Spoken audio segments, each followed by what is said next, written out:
All right, the 16th annual La Jolla Concours d'Elegance is coming to an end today.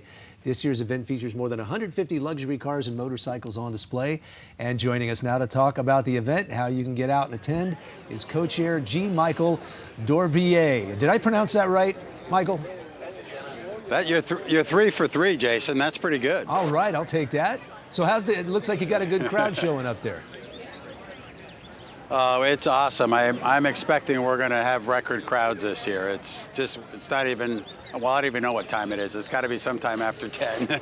And look how many people are here. It's awesome. It really is. And I was teasing you earlier with that #1 Bugatti made, and that's what's sitting next to me here, is the first Bugatti ever built. What year? And it was built in his basement.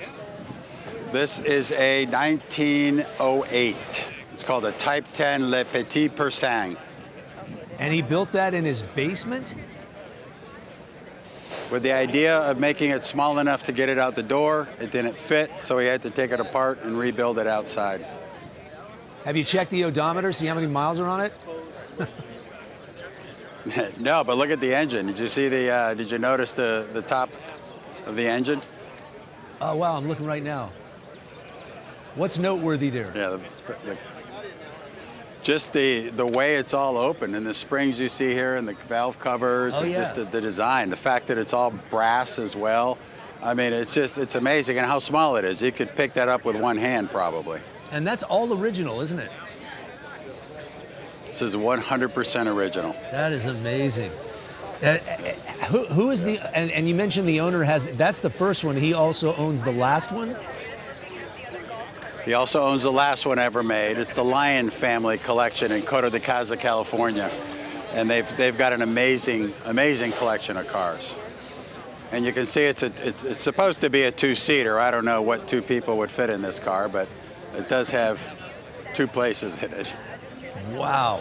Now, do you know? Behind it, and I'm curious. Do you know if go ahead. You know if he bought this at auction or something? How did he come to be in possession of this? I'm not sure how Bill acquired this car.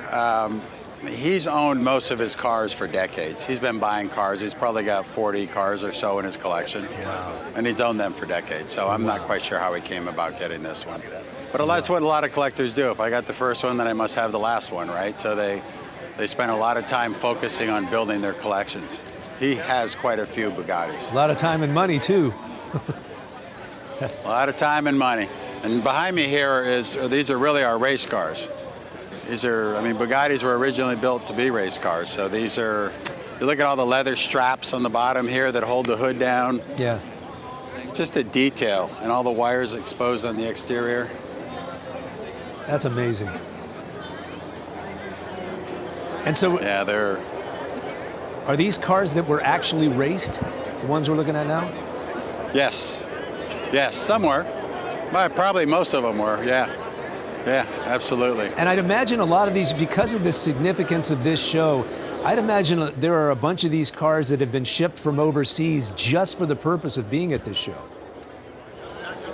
Yes, cars come from overseas. Usually when they come to the U.S., they're here for a series of months. Well, we talked about the last Bugatti being in Europe, right? It's there, and it'll be in Europe for probably 2 or 3 months, and it'll do a circuit there and go to quite a few different shows there. All right, you guys are at Ellen Browning Scripps Park right there at La Jolla Cove until 4 o'clock, right, Michael? Is that right? Till 4 o'clock, yep. Award ceremony starts at 2. All right, good to know. Michael, thank you so much. I'm sure you're going to have a great time the rest of the day. Enjoy that air show. Wish I could see it. Thank you. Take care. You too, bud.